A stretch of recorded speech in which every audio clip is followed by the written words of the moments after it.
ସଂହିତା 121 ଏକ ପଦରୁ 8 ପଦ। ଯେଉଁ ଜନ ଦୁଷ୍ଟମାନଙ୍କ ମନ୍ତ୍ରଣାରେ ଚାଲେ ନାହିଁ ସେ ଧନ୍ୟ। ସଦାପ୍ରଭୁ ମୋର ପ୍ରତିପାଳକ, ମୋହର କିଛି ଅଭାବ ହେବ ନାହିଁ। ଏହି ବାକ୍ୟଗୁଡ଼ିକ ଆପଣମାନେ ଅନେକ ଥର ଶୁଣିଥିବେ।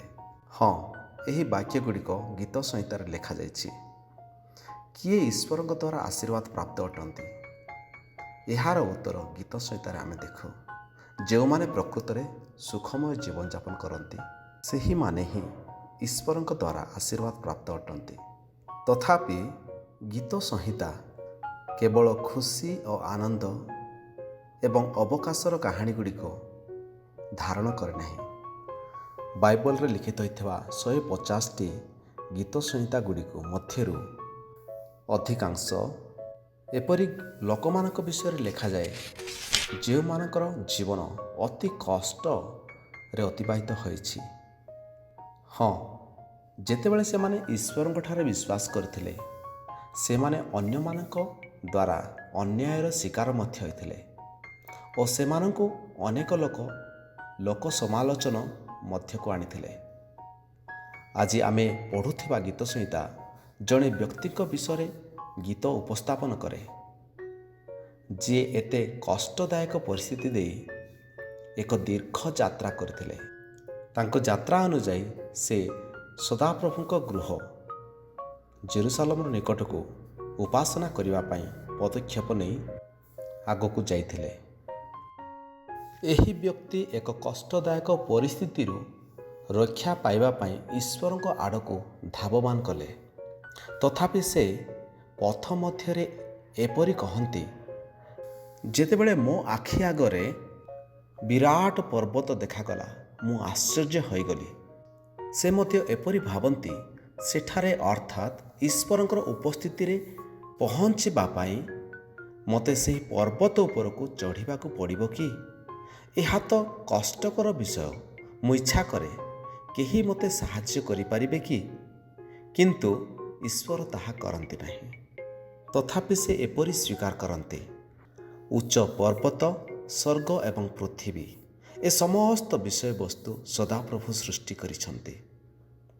ଯଦି ସ୍ୱୟଂ ଈଶ୍ୱର ମୋତେ ଉତ୍ତୋଳନ କରି ସେହି ଉଚ୍ଚ ପର୍ବତ ପାର କରାଇ ତାହାଙ୍କ ଉପସ୍ଥିତିକୁ ନେଇ ଆରାଧନା ଉପାସନା କରିବାକୁ ସୁଯୋଗ ଦେଇଥାନ୍ତେ କି, ତାହା କିପରି ଆନନ୍ଦ ହୁଅନ୍ତା।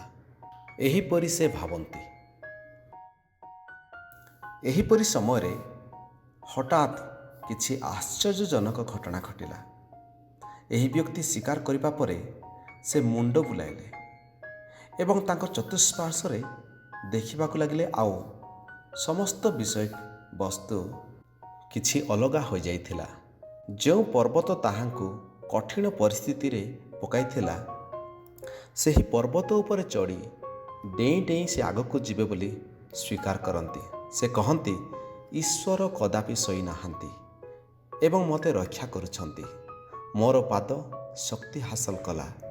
ସେହି ସମୟରେ ଇସ୍ରାଏଲର ଦିନମାନଙ୍କରେ ସୂର୍ଯ୍ୟର ପ୍ରଚଣ୍ଡ ଉତ୍ତାପ ଯୋଗୁଁ ମାରାତ୍ମକ ଗରମ ହେଉଥିଲା ଏବଂ ରାତ୍ରିରେ ଚନ୍ଦ୍ର ଉଜ୍ଜ୍ୱଳ ହେବା ସତ୍ତ୍ୱେ ପ୍ରବଳ ଥଣ୍ଡା ହେଉଥିଲା।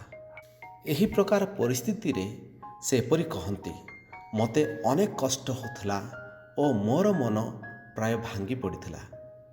ବାସ୍ତବରେ କହିବାକୁ ଗଲେ ବର୍ତ୍ତମାନର ମନୁଷ୍ୟ ମଧ୍ୟ ଏପରି ପରିସ୍ଥିତିରେ ସଂଘର୍ଷ କରିବାକୁ ଇଚ୍ଛା କରେ ନାହିଁ। ହଁ, ଆମେ ଅନେକ ପରିସ୍ଥିତିରେ ତାଙ୍କରି ଉପସ୍ଥିତିକୁ ଯିବା ସମୟରେ ଅନେକ ଗୀତ ଗାଇଥାଉ। ଈଶ୍ୱର ମୋର ରକ୍ଷକ ଅଟନ୍ତି, ତେଣୁ ଦିନରେ ସୂର୍ଯ୍ୟ କି ରାତିରେ ଚନ୍ଦ୍ର ମୋତେ କ୍ଷତି ପହଞ୍ଚାଇବ ନାହିଁ। ହଁ, ଯେତେବେଳେ ସେ ସଦାପ୍ରଭୁଙ୍କ ଆବାସକୁ ଯାଆନ୍ତି ଏବଂ ପ୍ରାର୍ଥନା ଆରାଧନା କରିବା ପରେ ଫେରି ଆସନ୍ତି ସେ ଏପରି ବିଷୟବସ୍ତୁ ଦେଖନ୍ତି ଯେଉଁଥିରେ ତାଙ୍କର ପରିସ୍ଥିତି କିଛି ବଦଳେ ନାହିଁ ଓ ସବୁ ସମାନ ଥାଏ। ଏହାପରେ ସେ ଏପରି କହନ୍ତି, ମନୁଷ୍ୟ ଜୀବନ କଠିନ ରାସ୍ତା ପରି ଓ ପାଣିପାଗ ପରି ଅସୁବିଧାରେ ପରିପୂର୍ଣ୍ଣ। ଯଦି ମୋ ଜୀବନରେ ଏହିପରି ବିଷୟବସ୍ତୁ ଆସେ ତ ଅନ୍ୟମାନଙ୍କ ଜୀବନରେ ମଧ୍ୟ ଏହା ଆସିବାରେ କୌଣସି କଷ୍ଟକର ବିଷୟ ନୁହେଁ। କିନ୍ତୁ ମୁଁ ଗୋଟିଏ ବିଷୟବସ୍ତୁ ଜାଣିପାରିଲି, ଯେ ଈଶ୍ୱର ମୋତେ ସର୍ବଦା ରକ୍ଷା କରନ୍ତି। ମୁଁ ଆଶା କରୁଛି ଆପଣମାନେ ମଧ୍ୟ ଏହାକୁ ମନେ ରଖିବେ। ପରମେଶ୍ୱର ମୋତେ ରକ୍ଷା କରନ୍ତି। ତଥାପି ଯେଉଁ ବିଷୟବସ୍ତୁ ଆମ୍ଭମାନଙ୍କୁ କଷ୍ଟଦାୟକ ଅଟେ, ସେଥିରେ ଆମ୍ଭେମାନେ ଈଶ୍ୱରଙ୍କୁ ଆବିଷ୍କାର କରିବା ଓ ଜାଣିବା ନିହାତି ଆବଶ୍ୟକ। ପରମେଶ୍ୱର ଏହି ବାକ୍ୟରେ ଆମମାନଙ୍କୁ ଆଶୀର୍ବାଦ କରନ୍ତୁ।